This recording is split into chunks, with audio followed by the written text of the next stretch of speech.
جب حضرت عثمان غنی رضی اللہ تعالیٰ عنہ کا محاصرہ کر لیا گیا اور یہ خلافت کا آخری آپ کا دور ہے، 82 سال کی عمر تھی اس وقت آپ کی، اور یہ تاریخ کا دردناک باب ہے کہ حضرت عثمان غنی پر 40 دن تک پانی بند رہا۔ وہ ایک منصوبہ تھا، 3 لوگ 3 مختلف شہروں سے چلے، مصر سے، کوفے سے اور بصرے سے، 1000 آدمی لے کر، اور مدینہ المنورہ میں پہنچ کر کے حضرت علی المرتضیٰ سے ملے، ام المومنین سیدہ عائشہ سے ملے، کبار اصحاب سے ملے۔ تو جو انہوں نے کہا تو انہوں نے ان کو کہا کہ نہیں، ایسی کوئی بات نہیں، فہمائش کر کے واپس بھیج دیا۔ حضرت عثمان غنی رضی اللہ تعالیٰ عنہ پر اقربا پروری کا الزام عائد کیا تھا، تو انہوں نے کہا کہ کوئی ایسی بات نہیں ہے۔ پھر یہ تھا کہ آپ نے کم عمر گورنر، کم عمر لوگ مقرر کیے، تو حضرت عثمان نے کہا کہ حضرت اسامہ بھی تو کم عمر تھے، حضور نے ان کو اگر مقرر کیا ہے تو یہ تو مثال ہمارے سامنے موجود ہے، لیکن یہ ایک منصوبہ تھا، اس منصوبے کے تحت یہ 3 جگہوں سے لوگ آئے تھے۔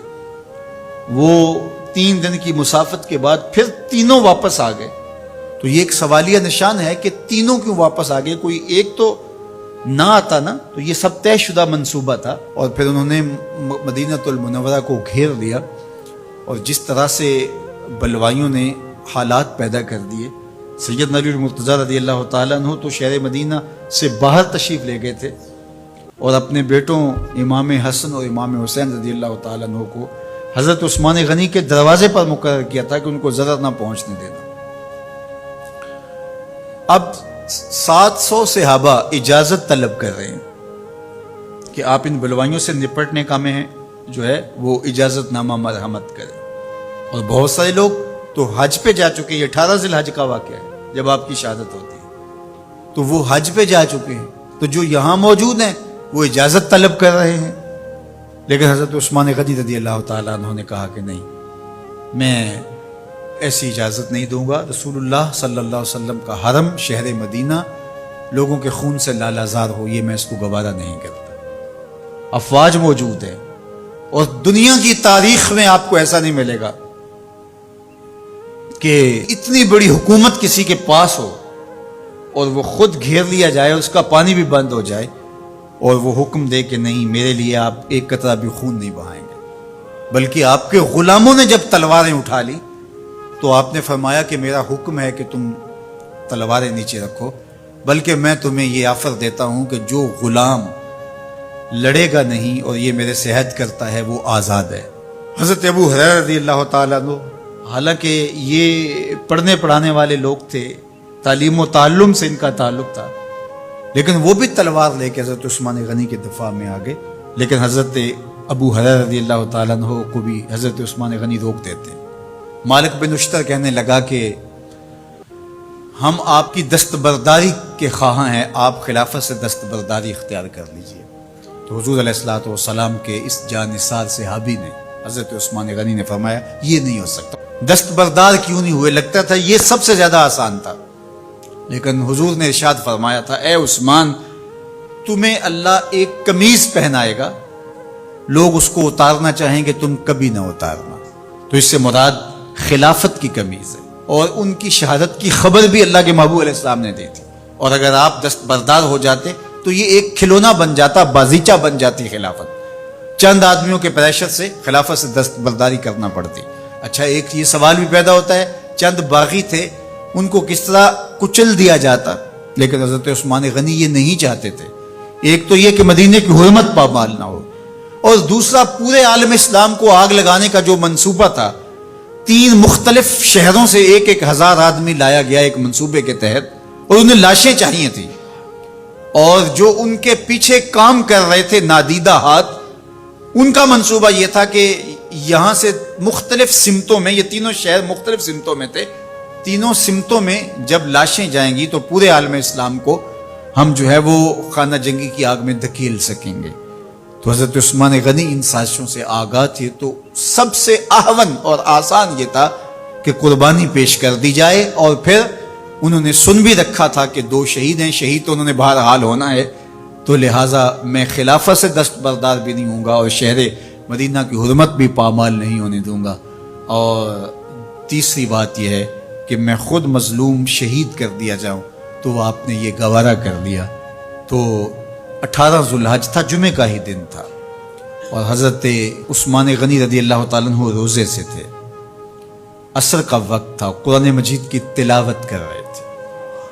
حضرت امام حسن، امام حسین اور حضرت عبداللہ بن زبیر اور دیگر لوگ آپ کے دروازے پہ پہرا دے رہے تھے، لیکن باغی پچھلے گھر سے دیوار پھلانگ کے آپ کے گھر میں داخل ہوئے اور تلوار سے وار کیا۔ آپ کی زوجہ حضرت نائلہ آگے بڑھی اور ہاتھ سے روکنا چاہا، آپ کی انگلیاں کٹ گئیں۔ پھر دوسرا وار کیا تو حضرت عثمان غنی رضی اللہ تعالیٰ عنہ کا دایاں ہاتھ کٹ کے گر گیا۔ حضرت عثمان غنی رضی اللہ تعالیٰ عنہ نے افسوس کیا اور کہا کہ تم نے وہ ہاتھ کاٹ دیا جس سے میں وحی کی کتابت کیا کرتا تھا۔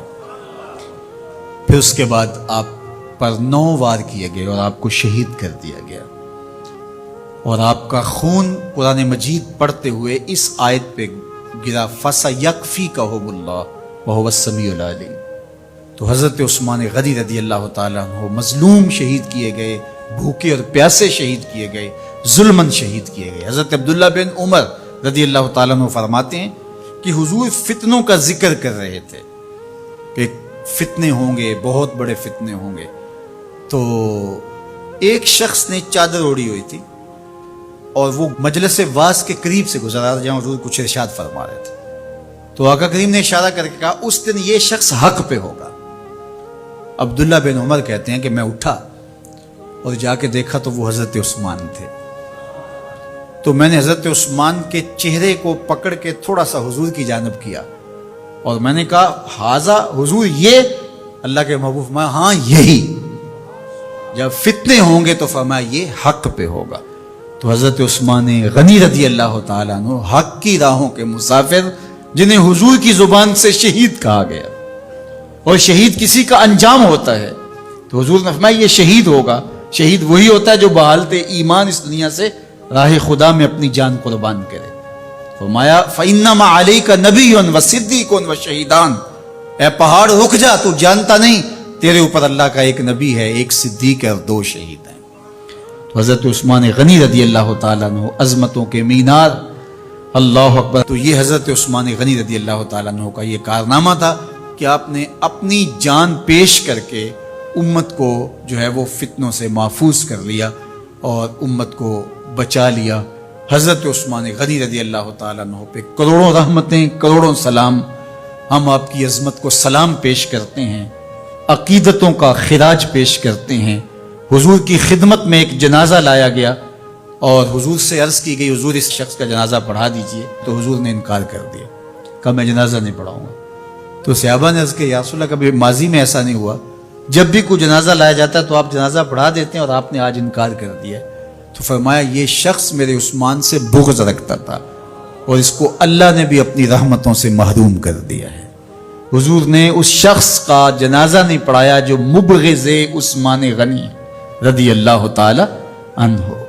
تو اب آپ اندازہ کیجئے وہ کتنا بدبخت شخص ہے جو حضرت عثمان سے بغض اور دشمنی رکھتا ہے۔